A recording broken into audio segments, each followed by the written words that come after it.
I don't do movie reviews, but for this movie, I'm going to make an exception because I absolutely loved Across the Spider-Verse. Just as a note for people who know me outside of YouTube and know me in real life and know which know which cinema I go to. Um, After the film finished, I got up and I don't know how the whole back of my leg was just wet. Not not to say that the film was that exciting, which it was, but not not that exciting. I probably tainted that seat for the next couple of years. So, like I said, if you do know me, do not go to screen 5, row K, seat 10, and that is a formal warning. Just as a bit of context, when I first watched Into the Spider-Verse, I didn't watch any trailers.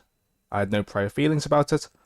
I just went in completely blind. I went in because a friend asked me if I wanted to watch it. I had nothing else going on at the time, and I decided to watch it, and I came out absolutely loving the film. I tried to do the same thing with Across the Spider-Verse. I didn't watch any trailers, and if I did, it was just the first 5 seconds that you saw, whether it was on a TV advert or on YouTube, but that's all. I did get spoiled a bit, however, by TikTok, but the movie is so filled with content that it honestly distracted me from said spoilers, and it didn't really affect my enjoyment of the film at all, like whatsoever.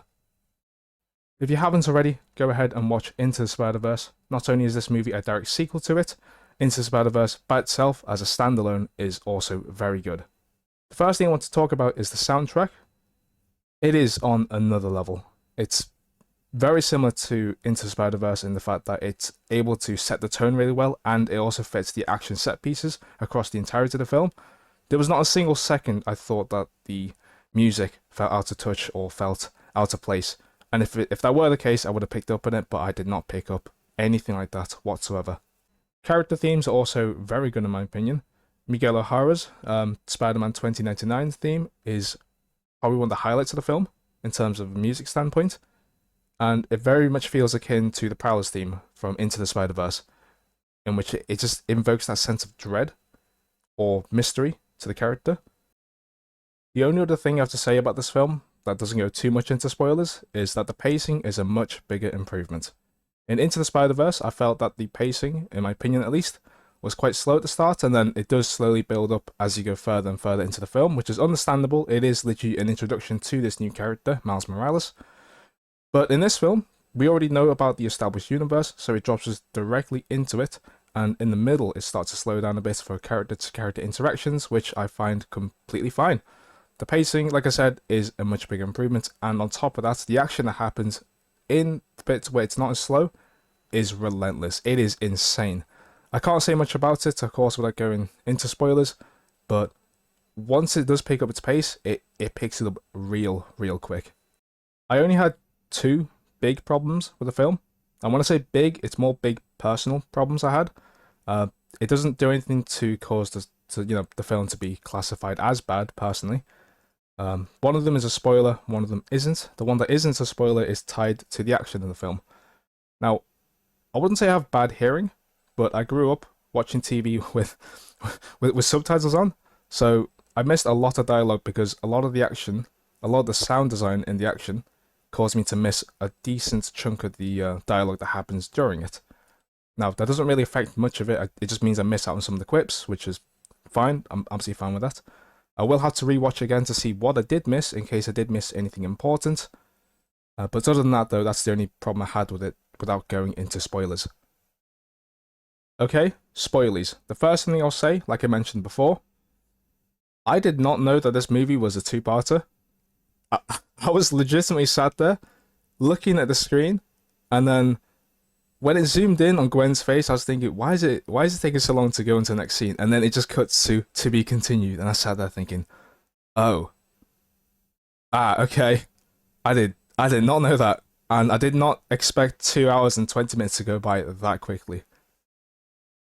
Now, going back to the two spoilers that I mentioned that were spoiled for me on TikTok, one of them is very minor, the other one's quite major. The minor spoiler was the fact that the story would revolve around canon events, and the whole crutch of the TikTok jokes was the fact that this silly thing would happen because this is a canon event in this person's life. On the screen, I'll show some examples of what I saw. The main spoiler I had was the fact that Miles Morales as the Prowler would appear in Earth 42. Because of that, I was much more focused on story details which would relate to that. So when the Spot mentions how a spider from another dimension came over to this dimension and made Miles Morales Spider-Man, of course that would have caused my ears to flare up and recognize that detail. What I didn't know was it's going to be literally the end of the film, and of course the fact that it was a two-parter film, that's what threw me off the most. So like I said, it didn't throw me off of the entire plot, but it was still a big surprise. You know, a surprise within a surprise for me, considering the fact I did not know that this was a two-parter film. Now, going on to the main other content that would include spoilers, I won't go over every single plot aspect and talk about what I enjoyed, because I know for a fact there are a lot of other reviewers that have done that and just talked about the plot extensively and talked about each and every single intricate detail that they enjoyed or just described. I'll just talk about what I enjoyed personally, and there may be some repetition because this movie is jam-packed with a lot of good content, a lot of good scenes, so I implore you, go ahead and watch Across the Spider-Verse.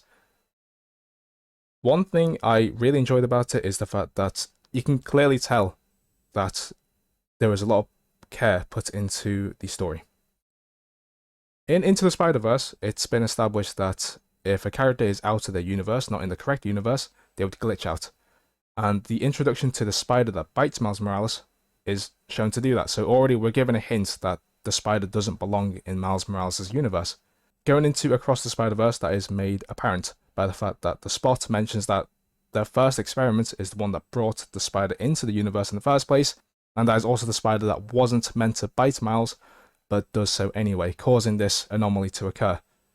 Then after that, I found some videos or comments on TikTok, and yes, I know it's a sin to get information from TikTok, but it was still interesting nonetheless, where it described that when Peter Parker, from Earth 1610, I think, Miles Morales' universe, meets up with Miles in the first place, and they connect with the spider sense, the colours around Miles is green and purple, while around Peter Parker, it's red and blue, the classic colours of Spider-Man. Now, the green and purple is a very big hint that those are the Prowler's colours, but in the movie itself, it's primarily just purple. But after those couple of seconds, it shifts colours, and it changes to red and blue. Now, the only reason why it's interesting is the fact that it's sort of implying that in that universe, Miles would have been the Prowler.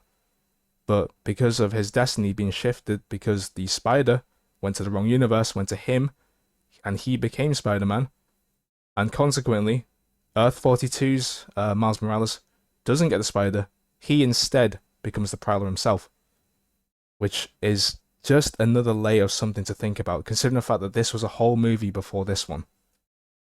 And it's that attention to the detail that I absolutely love about this. And I'm absolutely sure there's going to be more in the next movie, without a doubt.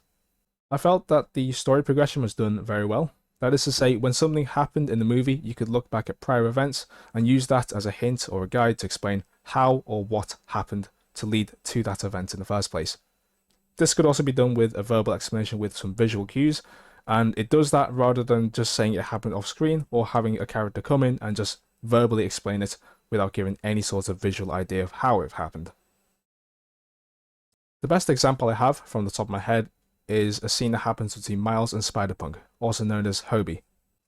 During the scene, Gwen, Miles and Hobie are walking to meet up with Miguel. Hobie decides to ask Miles why on earth he wants to watch in the first place, and to be fair, during the entire movie you get a sense that Miles does feel kind of left out. He's been a Spider-Man for around about a year and a couple months, and he's not been given this interdimensional watch that allows him to travel between multiverses as freely as he wants. Of course, this is before he knows about what the Spider Society stands for and how he's basically known as an anomaly. Hobie questioned Miles further and asked him why now he doesn't make a watch himself, but that was explained earlier on in the movie. Miles is intending to go to Princeton to understand how multiverses work and then learn how to travel between them, so understandably so, he can't make the watch himself. But it also kind of mildly hints that Hobie can make one himself. Fast forward to the scene where Gwen is speaking to her father and is given the new watch that allows her to travel between multiverses, and it's given by Hobie.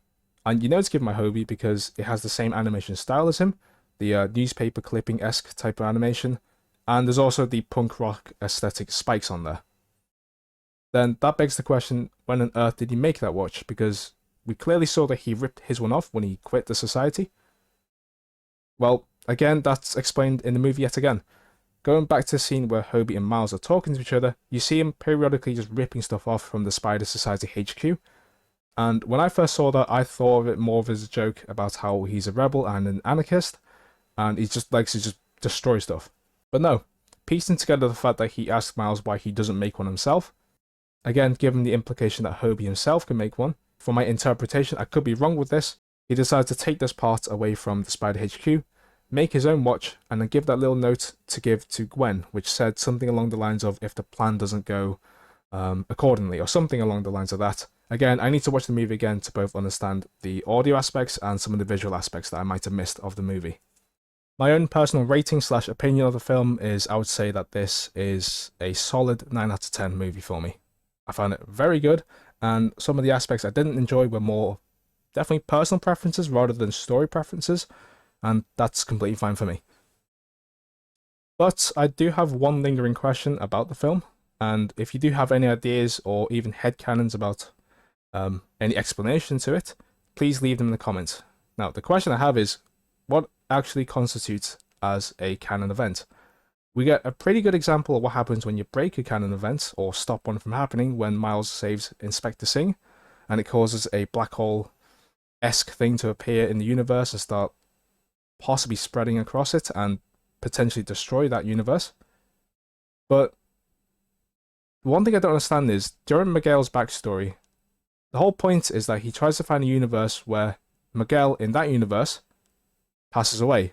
So he decides to do a Rick and Morty and take over his spot and act out as if he is the Miguel of that universe, which apparently subsequently causes that universe to break down and just be destroyed. But what I don't understand is, that's not him preventing a canon event from occurring. The event's already happened. So what on earth caused it to be destroyed? What on earth caused the universe to be destroyed then? Is Miguel hiding something? Or is it merely the fact that he took over Miguel's place in that universe that caused the canon to be broken?